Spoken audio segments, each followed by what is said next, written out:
શક્તિના દેવીના પ્રભાવથી અમે આ સૃષ્ટિ ઉપર સૌપ્રથમ વખત જળમાંથી સ્થળે દેવી દ્વારા પ્રાપ્ત થયા છે.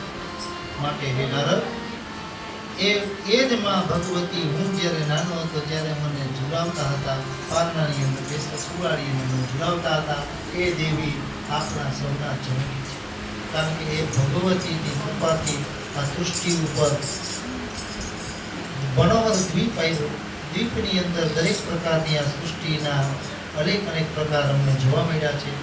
આ ભગવતીને નામસ્મરણ કરતા કરતા અમે વિમાનની અંદર બેસી અને વિચરણ કરવા લાગ્યા. અમારા જે સ્થળેથી માં ભગવતી અમને ખારા સમુદ્રના જળની અંદરથી અમને લઈ અને પરાંપા ભગવતી માં ભવાની જગદંબાએ અમને આ સૃષ્ટિના પોતાનું માયારૂપી જેનું આવરણ હતું એ આવરણને દૂર કરી અને અમને આ અલૌકિક દુનિયાની અંદર અમને મા દ્વારા જોવાના સ્થળની પ્રાપ્તિ થઈ છે. આ દેવી અમને જે સ્થળેથી લઈ અને વિમાનમાં બેસાડી અને લઈ ગયા હતા એ સ્થળે પુનઃ સ્થાપિત કરી અને અમે વિમાનમાંથી નીચે ઉતર્યા અને જે અમારા મનની અંદર સ્મરણ હતું ને એ બધું જ સ્મરણ વિસ્મરણ થઈ ગયું અને અમે બધું ભૂલાઈ ગયું.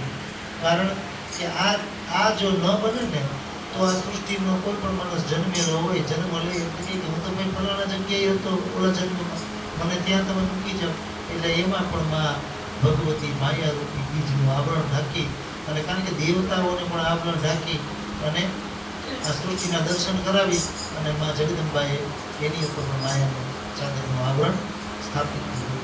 ભગવાન ત્રણેય દેવતાઓએ માં ભગવતીના ચરણની અંદર જઈ અને દેવીની સ્તુતિ વંદના કરી છે.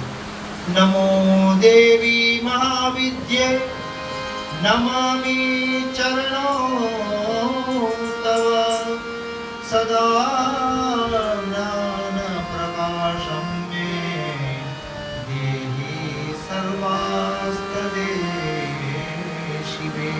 હે શિવે, હે શિવે, હે શિવે, અમે તમારી સ્તુતિ અને વંદના કરીએ છીએ. હે દેવી, આપને નમસ્કારો. હે મહાવિદ્યા, આપના ચરણોમાં નમન કરીએ છીએ. દેવીની બાજુમાં હજારો સહેલીઓ બેઠી હતી, એમના પણ અમને દર્શન થયા હતા.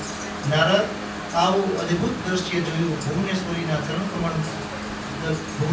ચરણ એકદમ કોમળ હતા, એના નખ સ્વચ્છ દર્પણ જેવા